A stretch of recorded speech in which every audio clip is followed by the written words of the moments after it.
This house was built in 1930. Was built ici est une forme passive. Comparons la voix active et la voix passive. Somebody built this house in 1930. Quelqu'un a construit cette maison en 1930, c'est une voix active. Ici, this house est en position d'objet. Quelqu'un a construit quoi? La maison. Si je veux faire passer la maison en position sujet, en tête de phrase, je vais utiliser une voix passive. This house was built in 1930. Cette maison a été construite en 1930.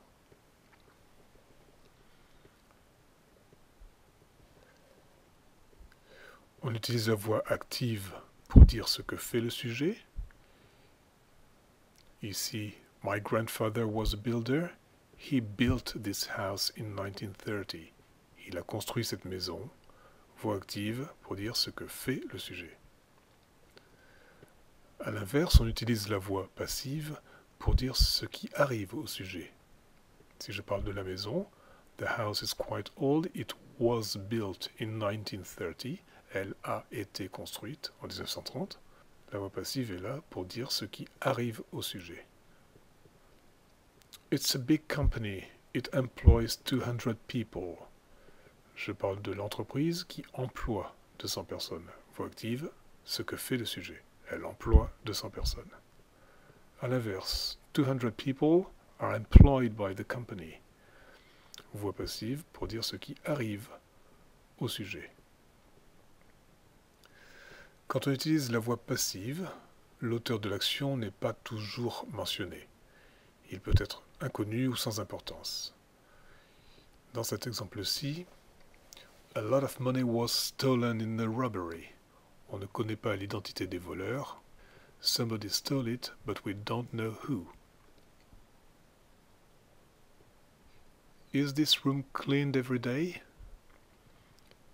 Cela veut dire, does somebody clean it? It's not important who. Je ne m'intéresse pas à la personne qui le fait. Si on veut dire qui est à l'origine de l'action, on utilisera by, comme on utilise par en français. This house was built by my grandfather. 200 people are employed by the company.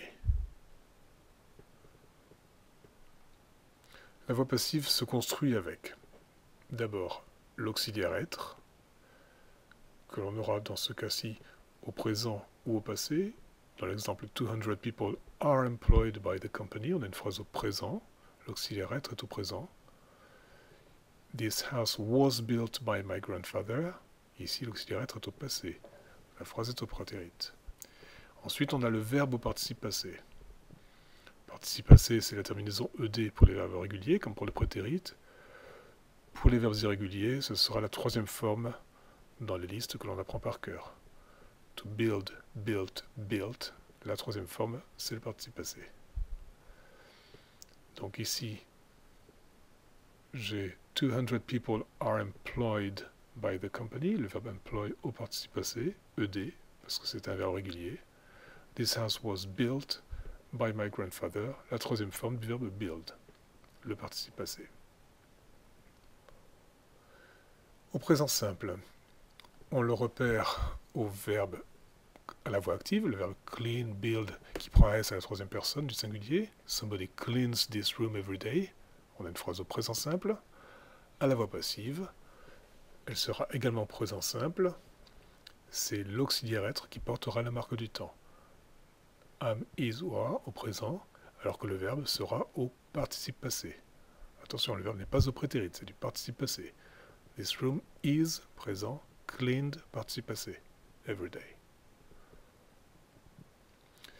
Ici, on voit bien que c'est le verbe clean qui est au présent à la voix active qui va amener un auxiliaire au présent à la voix passive. Many accidents are caused by careless drivers. Une phrase au présent encore. I'm not often invited to parties. How is this word pronounced? À chaque fois, c'est l'auxiliaire être qui nous montre à quel temps nous sommes. Au prétérit, cela donne le verbe à la voix active est au prétérit. Cleaned, built. Somebody cleaned this room yesterday. À la voix passive, c'est l'auxiliaire être qui portera la marque du prétérit. Was, were. Et le verbe cleaned, built sera toujours au participe passé. This room was cleaned yesterday. Was au prétérit, cleaned au participe passé. Dans les trois exemples qui vont suivre, on repérera le temps de la phrase à l'auxiliaire être encore une fois. We were woken up.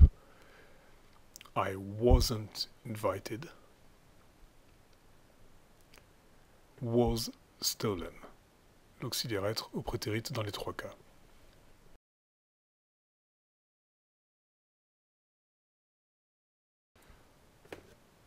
Dans l'exercice qui suit, il va falloir utiliser une voix passive au passé ou au présent. Ici, on va chercher le marqueur de temps, a few days ago, qui nous montre que la phrase sera au prétérit. Was damaged.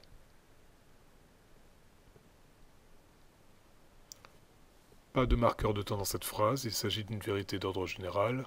On fait le fromage à partir du lait, ou le fromage est fait à partir du lait. Cheese is made from milk.